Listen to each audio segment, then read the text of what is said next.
que se alleguen a personas que conozcan de la materia, porque no es penal, no es fiscal, es administrativo, o sea, Y sin embargo su incumplimiento conlleva sanciones. conlleva sanciones, qué bueno que lo mencionas, conlleva sanciones que irónicamente adquieren el carácter de crédito fiscal.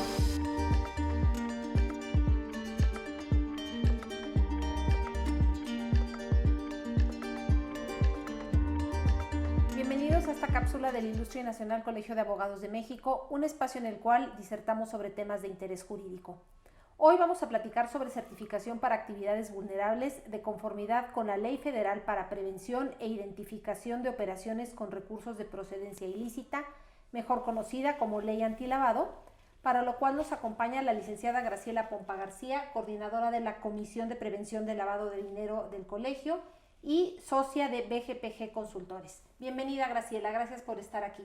No, hombre, querida María, gracias a ti, te felicito por continuar con esta labor, somos fanáticos de tus cápsulas, así que es un honor para mí estar aquí. Te lo agradezco mucho. Graciela, platícame, ¿en qué consiste esta ley y qué regula?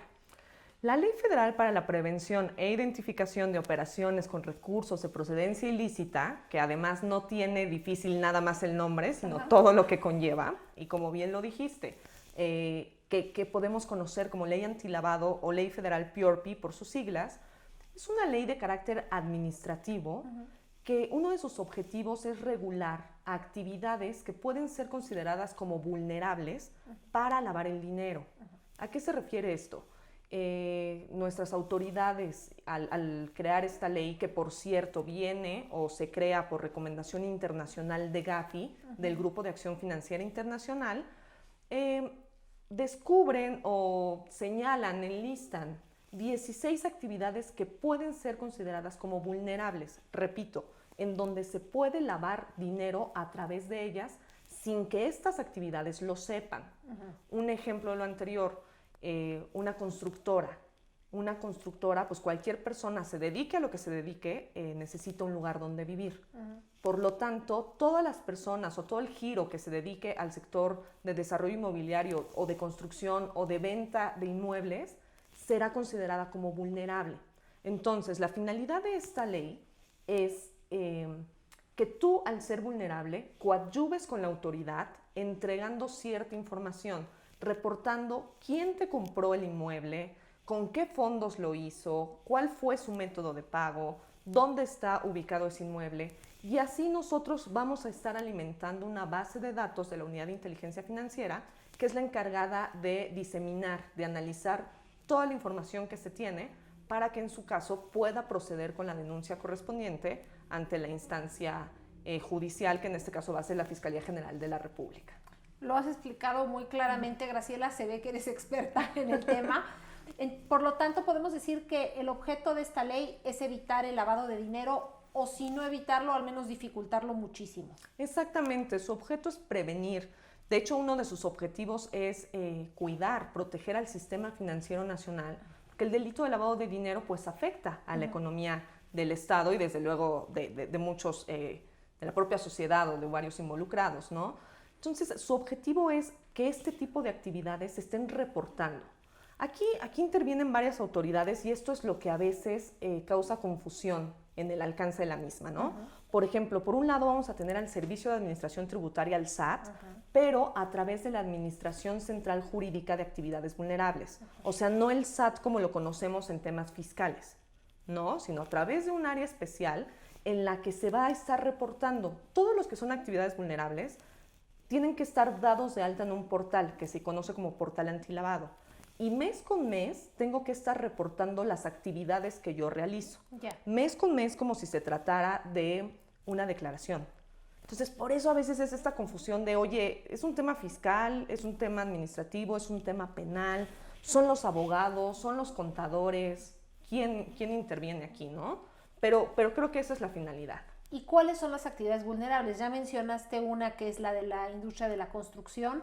¿Cuál otra? Ok, para definir las más importantes, no porque las otras no lo sean, sino porque creo que son los giros que más se llevan a cabo, encontramos al arrendamiento de inmuebles, a la construcción, a los servicios profesionales de manera independiente, que recuerdo que ya lo habíamos comentado en alguna cápsula anterior. todos los que nos dediquemos de manera a prestar servicios profesionales de manera independiente y caigamos en ciertos supuestos como que actuemos en nombre y representación de nuestro cliente para la venta de inmuebles, o como que tengamos el uso de las cuentas bancarias, que tengamos los tokens del cliente, los que actuemos representando a algún cliente en temas de activos, de fideicomisos, de elaboración de vehículos corporativos, que generalmente aquí vamos a encuadrar abogados, contadores, agentes inmobiliarios, brokers y demás. Notarios, que notarios también está regulado, los notarios públicos, corredores públicos, agentes aduanales. Es una serie de características. La más nueva son los activos virtuales, que se acaba de adherir a partir del 2018. Activos virtuales. Activos virtuales que son para poner un ejemplo práctico, el Bitcoin, que es una moneda que a través de de cuestiones de criptomanía se puede utilizar sin que te ubiquen. Una moneda virtual. Es una moneda virtual que no está regularizada o que no estaba contemplada hasta el 2018, que entra en vigor la ley FinTech, que es otra ley que tiene otras características también por recomendaciones internacionales, y que también se agregó a los activos virtuales, además de que estos son regularizados por la Comisión Nacional Bancaria y de Valores. Justamente todo esto nos demuestra que la prevención del lavado de dinero es un híbrido que involucra ciertos aspectos, diferentes sectores, diferentes autoridades, y justo eso es lo que, repito, causa tanta confusión tanto en el sector como con los propios clientes. Claro. Tú le dices a una persona que renta inmuebles que debe de cumplir, además de sus obligaciones fiscales, con la ley antilavado. Es que implica una contabilidad paralela. Claro. E implica una carga administrativa adicional que no saben. Y digo, también hay que tener, o quiero comentar esto, no por dedicarte per se a la actividad vas a recaer. La propia ley, en su artículo 17, nos va a señalar diferentes umbrales. Si yo rento inmuebles arriba de 280 mil pesos, tendré la obligación, no si rento 3 locales de 10 mil pesos. O sea, está dedicado a un umbral que la propia ley contempla y que se va actualizando año con año de acuerdo a la unidad de medida y actualización. Y hubo una reciente reforma a esta ley. Así es, no es reforma como tal porque se acaba de publicar. El 30 de noviembre se publicaron en el Diario Oficial de la Federación una modificación a las reglas de carácter general de la ley antilavado, en la que se contempla una figura muy interesante y que ya veníamos años atrás escuchando de ella, pero no la veíamos venir tan pronto, ¿no? Déjame aquí, te hago un contexto breve. En la prevención del lavado de dinero también están involucrados el sector financiero, las entidades financieras, y estas están reguladas por la Comisión Nacional Bancaria y de Valores.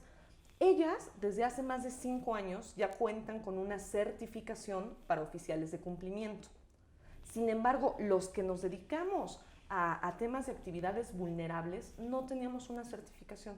O sea, todos los de la ley antilavado, al momento de ser actividad vulnerable y de registrarse en el portal antilavado, debían designar un responsable del cumplimiento. Sin embargo, no te exigía la ley ni que estuviera certificado ni que tuviera los conocimientos que implica para esto, ¿no? Sin embargo, con esta modificación ya se contempla que la Unidad de Inteligencia Financiera, la UIF, certificará a quien se dedique a actividades vulnerables, ya sea persona física, o si eres persona moral, a quien tú designes como persona física que va a ser tu responsable de cumplimiento. Esta situación yo la celebro porque creo que necesitamos especialistas en la materia, necesitamos gente que entienda de lo que se trate, porque por un lado, querida María, tenemos muchos charlatanes que lo único que hacen es sacarle más dinero al cliente o engañarlos o espantarlos de situaciones que no hay. Y por otro lado, pues no había esta regularización, no había este compromiso, no había esta certificación que, ojo, el propio Gafi ha señalado que México, al ser un país que no está obligado a la certificación o a la colegiación obligatoria, tiene muchos riesgos. Gafi, en su informe de evaluación mutua del 3 de enero del 2018, así lo señaló, Ya ahora se están cumpliendo esas recomendaciones internacionales, se va a tener esta certificación que dará la Unidad de Inteligencia Financiera y digo, será cuestión de meses esperar cómo vendrá, cómo se aplicará el examen, que yo creo que va a ser muy parecido a la certificación de la Comisión Nacional Bancaria de Valores, que por cierto es muy difícil. Aprobar ese examen es muy, muy difícil. Entonces, pues tendremos que estar pendientes, desde luego a través de la Comisión de Prevención del Lavado de Dinero de nuestro colegio, estaremos informando, estaremos dando los pormenores para que todas las personas que se dediquen a esto, pues cuenten con esa certificación. Graciela, ¿cómo buscan esta información de la comisión? ¿Nos puedes dar en tu cuenta de Twitter, ¿no? Normalmente tú compartes esta información o cuando hay seminarios vía Zoom o conferencias, etcétera. ¿Me puedes decir cómo te encuentran en Twitter, por favor? Claro, con todo gusto. Soy @Grace_Pompa y ya. Y ya. Porque es Twitter, ¿verdad? Cierto. Perfecto, y ya. Perfecto. Graciela, ¿y entonces tú consideras que esta modificación de noviembre pasado fue una modificación adecuada? Creo que sí. Digo, de entrada lo celebro, lo aplaudo, me parece oportuno. Sin embargo, habrá que ver las particularidades que aún no se publican. Apenas nos aventaron esta modificación a las reglas de carácter general que ya la contempla. Sin embargo, será cuestión de meses en donde conoceremos a detalle cuáles van a ser los requisitos de esta certificación, quién podrá certificarse, cuáles serán los parámetros, el examen, los costos. Entonces, digo, pero siempre se celebran que se esté tomando o que se tome en cuenta la importancia que conlleva esta ley, que a pesar de que entró en vigor desde el 2013, sigue siendo desconocida. Yo siempre lo he dicho, muchas universidades ni siquiera la contemplan como materia en su programa académico. Entonces, ¿cómo podemos exigirle a nuestros alumnos, a nuestros recién egresados abogados que conozcan de esta ley si no la llevaron en su programa? Bien.